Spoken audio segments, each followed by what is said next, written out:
Pencil से sketching करना तो आसान होता है, लेकिन मेन प्रॉब्लम कहाँ पे आर्टिस्ट फेस करते हैं जब वह पेन से स्केचिंग करते हैं। और जो एक्चुअल प्रॉब्लम पेन के साथ आती है वह यह होती है कि एक तो उनको पेंसिल पेन को कंट्रोल करना नहीं आता है। वह कई बार ज़्यादा डार्क लाइन खींच देते हैं, कई बार बहुत ज़्यादा लाइट खींच देते हैं। और जब वह हैचिंग करते हैं जहाँ पे हम वैल्यूज़ को देते हैं अपनी स्केचिंग में, तो उस स्टेज में मेन प्रॉब्लम आती है कि वह बहुत ज़्यादा लाइट या बहुत ज़्यादा डार्क शेड अचीव नहीं कर पाते हैं।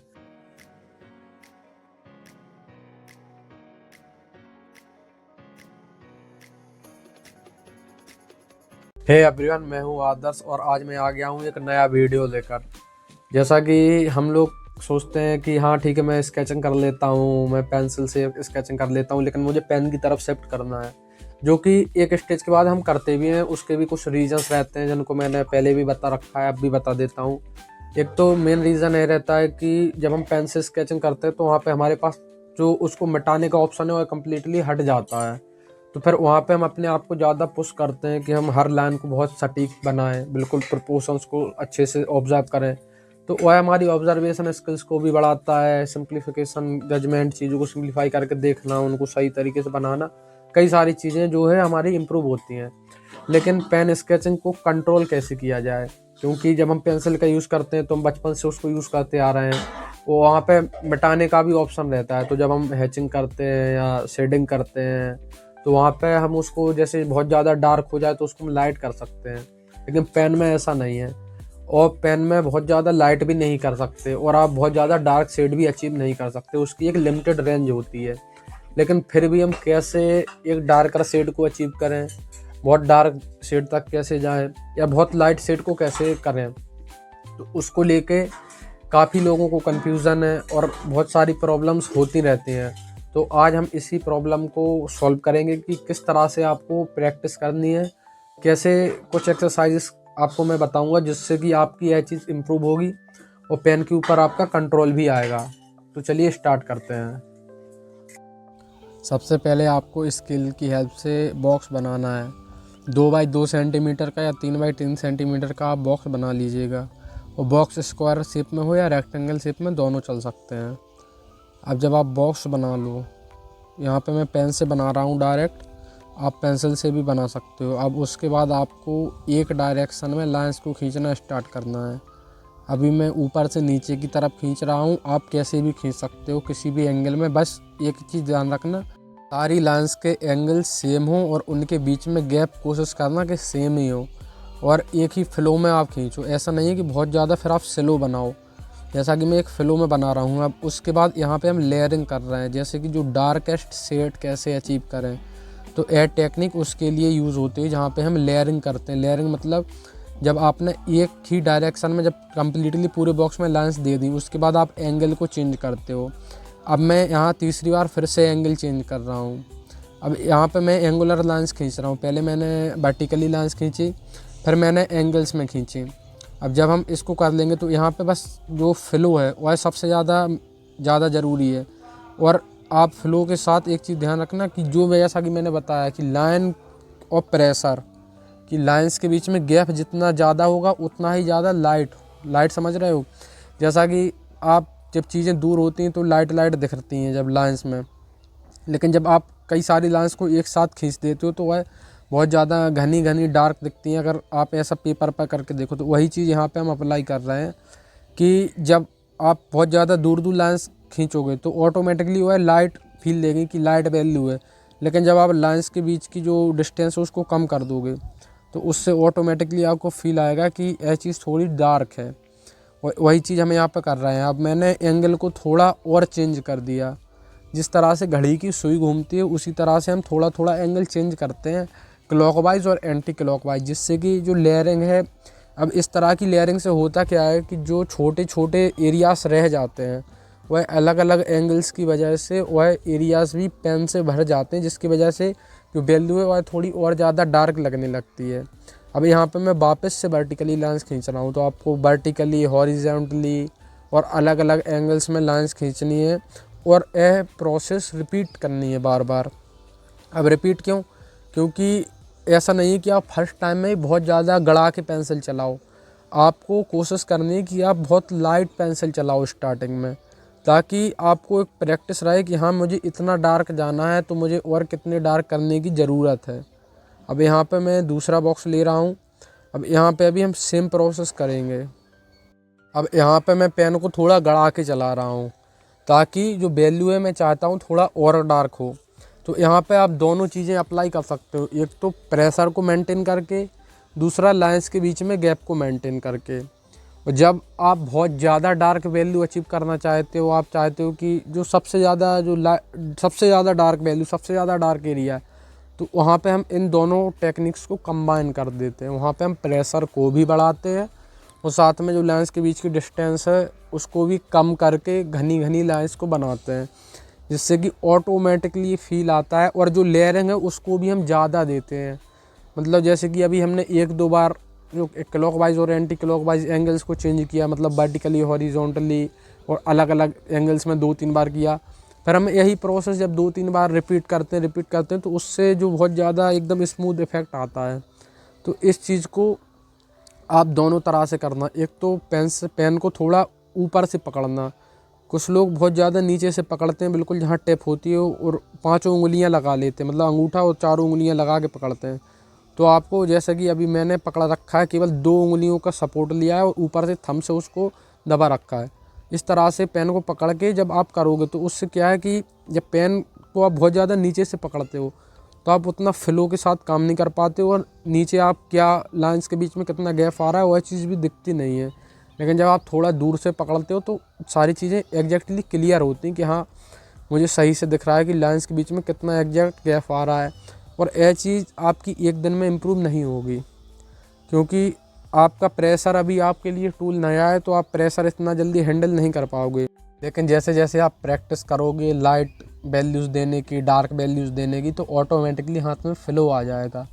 और यह फ्लो केवल यहाँ पे काम नहीं आता है, जब आप एक्चुअल में जब ड्राइंग भी करते हो पेन के थ्रू, जब हम स्केचिंग करते हैं पेन से लाइंस खींचते हैं, तो वहाँ पर लाइंस को लाइट और डार्क रखने से ही, केवल जब हम वहाँ पे फिर वैल्यूज़ की प्लेसमेंट भी ना करें, तो वहाँ पे भी केवल लाइंस के थ्रू ही हम डार्कनेस और लाइटनेस को दिखा सकते हैं। तो वहाँ पे कितना प्रेशर के साथ लाइन को खींचना है, क्योंकि देखो जब आप पेन स्केचिंग करते हो तो वहाँ पे ऐसा तो नहीं है कि आप इरेज कर पाओ उसको। तो आप पहले जब नॉर्मली सिंप्लीफिकेशन करते हो तो वहाँ पे बहुत ज़्यादा लाइट पेन चलाते हो, जो केवल आपको समझ में आती कि हाँ मैंने यहाँ पे चलाई, बहुत लाइट दिखती है वो। फिर आप धीरे धीरे उसमें थोड़ा और प्रेशर बढ़ा के फिर बाकी चीज़ों को सही करते हो, तो वहाँ पे ये चीज़ काफ़ी ज़्यादा हेल्प करती है।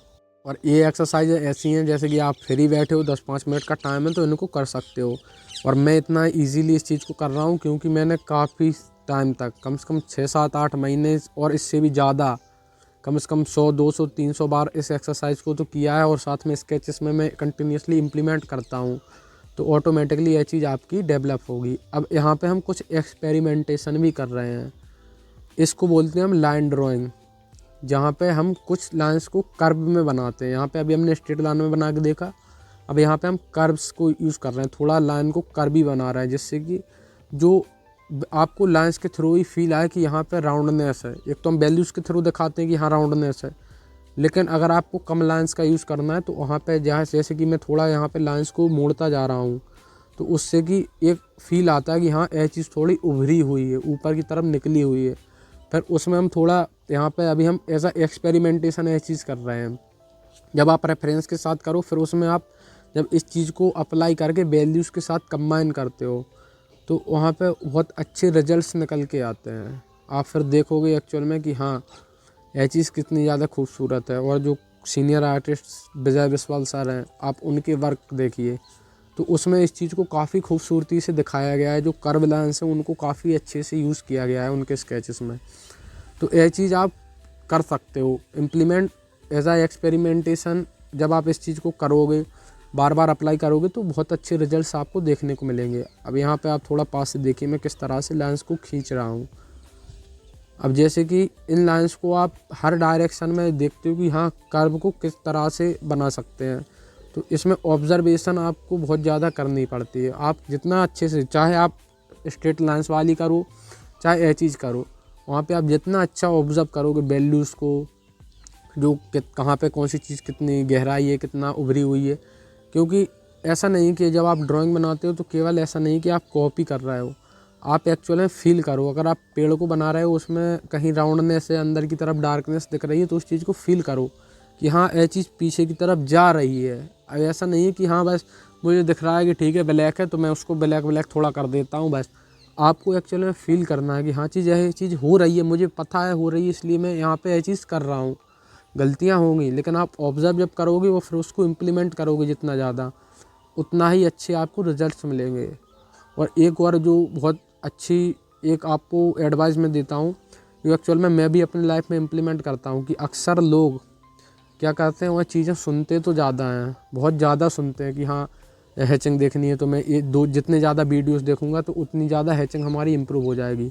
तो इस तरह से अगर आप करते हो तो आपकी हैचिंग कभी भी कुछ भी इम्प्रूव नहीं होगा। हैचिंग क्या, ड्राइंग जो भी आप सीख रहे हो वो इम्प्रूव नहीं होने वाली। आपको एग्जीक्यूशन करना है, मतलब जितना ज़्यादा आप उसको करोगे उतना अच्छे रिजल्ट्स आपको देखने को मिलेंगे। आपने एक दो वीडियो देखे, उनमें देखा कि हाँ ये बात इन दोनों तीनों वीडियो में कॉमन है, तो हाँ यह बात एग्जैक्ट में सही है, तभी तीनों लोगों ने इस चीज़ को बताया। तो फिर उस बात को आप इम्प्लीमेंट करना स्टार्ट करो। उसको जितना ज़्यादा इम्प्लीमेंट करोगे, इम्प्लीमेंट करते रहोगे तो ऑटोमेटिकली आपके वर्क में फ्लो आएगा। कुछ भी सीख रहे हो ऑटोमेटिकली वह चीज़ इम्प्रूव होगी। अब यहाँ पे जैसे कि अभी हमने वहाँ पे थोड़ी चीज़ को ऐसा लिया कि सामने वाला जो सब्जेक्ट है वह थोड़ा उभरा हुआ है। अब यहाँ पे हम थोड़ा उसको राउंडनेस के फॉर्म में बना रहा है कि यहाँ पे थोड़ी राउंडनेस है, तो हमने लाइंस को अब पहले हमने ऊपर की तरफ मोड़ा था, अब यहाँ पे नीचे की तरफ कर दिया। तो इससे कि एक फ़ील आता है कि हाँ यहाँ पे थोड़ा ढलान है, यहाँ पे थोड़ा गड्ढा है। अब यहाँ पे मैं बिना रेफरेंस के चीज़ कर रहा हूँ, तो ऐसा सडन मैं ये चीज़ बना रहा हूँ कि मुझे मन में जो आ रहा है मैं कर रहा हूँ। लेकिन आप एक्चुअल में जब करो तो इजी रेफरेंस, गिलास, लोटा, बॉल या क्ले रहती है बच्चों की, या मिट्टी लेके आना, उससे रैंडम कोई थोड़ा उसको गोल करके उसको आड़ा चपटा कर देना थोड़ा एक दो बार उंगली से, ताकि थोड़ा उसमें ऐसी चेंज आ जाए कि हाँ यहाँ पे थोड़ा उभरा हुआ है, यहाँ पे थोड़ा गहराई है, मतलब अंदर गड्ढा है। तो उस चीज़ को फिर आप देख के अपने सामने रख के ऑब्ज़र्व करना, फिर उसको कोशिश करना स्केच करने की और इन लाइन्स को इम्प्लीमेंट करने की। तो आप देखोगे कि हाँ इस तरह से डार्कनेस और हम कर्व लाइन्स का यूज़ करके कितना खूबसूरत वर्क बना सकते हैं। और जब आप पेन पर फ्लो अच्छा आपका हो जाता है, आप उसको और ज़्यादा अच्छे से कंट्रोल करने लग जाते हो, तो फिर पेंसिल के ऊपर ऑटोमेटिकली आपका कंट्रोल और ज़्यादा बढ़ जाता है। क्योंकि पेंसिल के साथ तो आप पहले से ही कंफर्टेबल हो। जो पेन है वह एक डिफ़िकल्ट थोड़ा मीडियम हो जाता है पेंसिल से, लेकिन जब आप डिफ़िकल्ट चीज़ को करने लग जाते हो तो फिर पेंसिल से भी आप और अच्छे से अच्छे वर्क बना लेने लगते हो और आपको टाइम भी कम लगता है। फिर जब आप वैल्यूज़ को देते हो तो आपको पता रहता है कि हमें कितने प्रेशर के साथ चलाना है पेंसिल को, ताकि जो फ्लैट वैल्यू है वह हम अचीव कर पाएँ।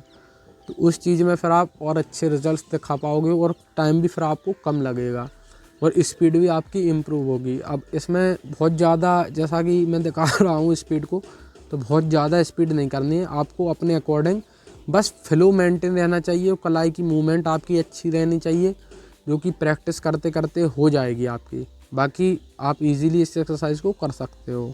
यहाँ पे मैं गड्ढे के अंदर की तरफ थोड़ी सी और डार्कनेस ऐड कर रहा हूँ, ताकि जो फील आए कि हाँ यह चीज़ थोड़ा अंदर की तरफ है। इसमें मैं सडन लाइंस को कर रहा हूँ राउंड राउंड राउंड राउंड, और आसपास भी थोड़ी थोड़ी डार्कनेस और भी ऐड करता चला जा रहा हूँ।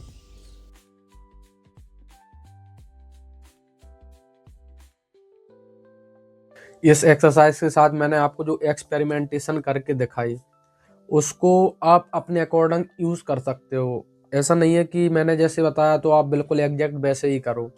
मैंने तो एक एज एन एग्जाम्पल आपको बताया, क्योंकि जब आप रेफरेंस को देखोगे एक्चुअल में, मान लीजिए आप एक ऐसी, जो आपके घर में कोई बर्तन पड़ा है, गिलास बना है, जब आप उसको देख के बनाओगे तो आप उसमें राउंडनेस को फील करोगे, फिर आप उसको अप्लाई करोगे इन लाइंस के थ्रू। तो इस चीज़ को आप सब्जेक्ट, अलग अलग सब्जेक्ट को देख के उनको उन पर इम्प्लीमेंट करके देखिएगा और अपनी प्रैक्टिस को कंटिन्यूसली रखिएगा। और ऐसे एक्सरसाइज का ऐसा नहीं है कि आपको घंटों करने की ज़रूरत पड़े, इसको आप 5 से 10 मिनट, 15 मिनट, 20 मिनट, जितना आपको पॉसिबल लगे कि उस इतना टाइम दे सकता हूँ उतना दीजिए। और बाकी टाइम आप जब स्केचिंग करते हो तो वहाँ पे यह चीज़ें इम्प्लीमेंट कीजिए, तो प्रैक्टिस के साथ ऑटोमेटिकली आपकी यह चीज़ें इम्प्रूव होती जाएंगी।